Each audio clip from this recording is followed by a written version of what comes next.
Hey guys. So, much to my surprise, you guys actually want the details of my surgery, as evident by the, 5 people that messaged me shortly, shortly after I uploaded that last update. So, I figured I would do that for you. I made a list of what I should be talking about, but I've already lost it. So, I'm just gonna try to get it all out in 5 minutes, because I feel like if it goes past that point, it gets useless. So I had the bilateral mandibular osteotomy. As I said in the last video, that meant they chopped pieces off of my lower jaw and then pulled it back and bolted it back together. Price-wise this is where it gets kind of sticky. If you're from the States, you can possibly get it covered under your insurance companies. In Canada, OHIP will not cover it. Although I'm sure if you had an extreme case where your lower jaw was out here and your upper jaw was back, maybe they'd cover it. But in my case, they called it elective surgery, even though it's far from elective.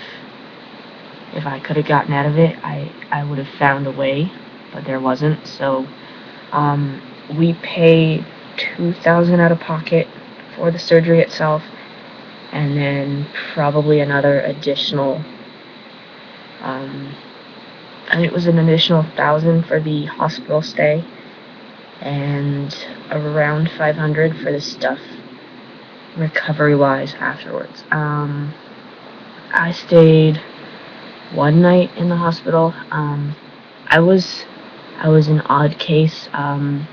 They put me under, and I was supposed to be under for 4 hours. But I woke up. After an hour, so I was up right after they took me out of the operating room. And then I'm difficult to deal with when I'm on pain meds and anesthetic. I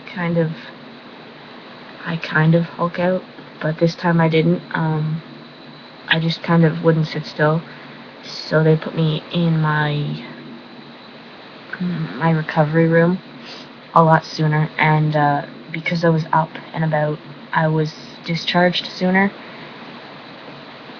because I think they just got sick of me, to be honest with you, and sent me home. But yeah,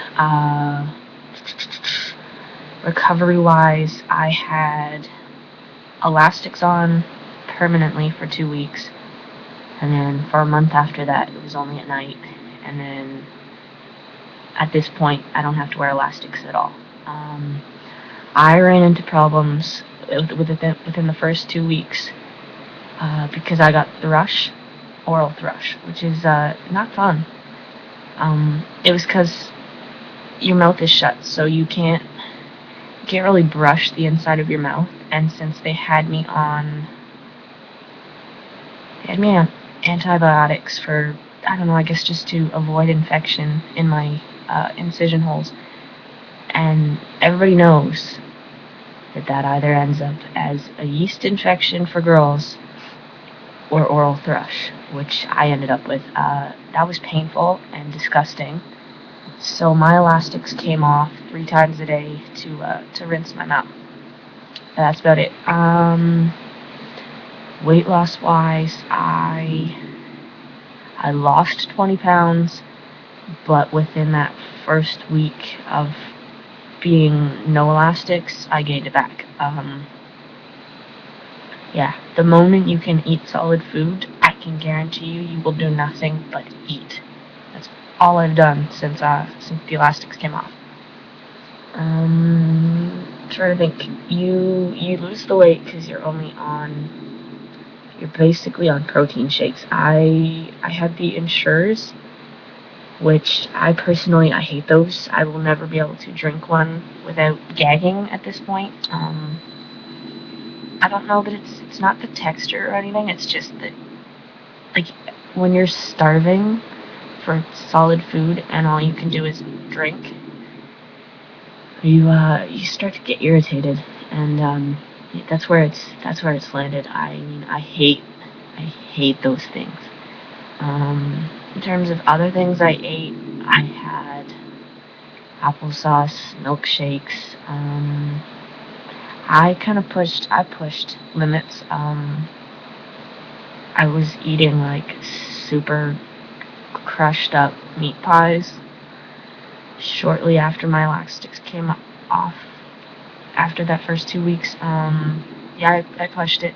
You don't want to push it if it's painful. I mean, it didn't hurt for me to eat it, so it was fine. But if you're mowing down on something hard and your jaw hasn't fused, it's not a smart idea at all. In terms of where I'm at now, I am almost 3 months post-op.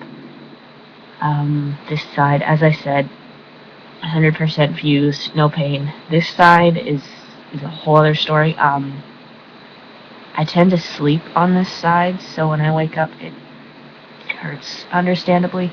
I've talked to a few other people, and they have the same problem. And I know that I had more work done on this side because I had, it's not bone plates, but my jaw would click in and out of the socket up here. It would make a disgusting clicking noise and then lock. So he had to fix that while he was in there. So I guess understandably this side hasn't quite healed as well as this side has. Swelling wise, I'm looking like I did before the surgery, minus the puppet lines, but that's apparently still swollen. I don't know. I'm hoping it goes down. I also have numbness on this side of my face, so I can feel my lip. I can feel this side. I can't feel this side. However, the weird thing is, if anyone pushes against it, like when I had my braces tightened yesterday, and they pushed against it, it hurts, but I can't feel it. So it's bizarre. I think I covered everything. If I haven't, just either write it in the comments or message me again. I will definitely reply. And this is longer than 5 minutes. I tried. It's impossible to cram it all into 5 minutes. It just doesn't work. But yeah, I hope I helped you guys. See ya.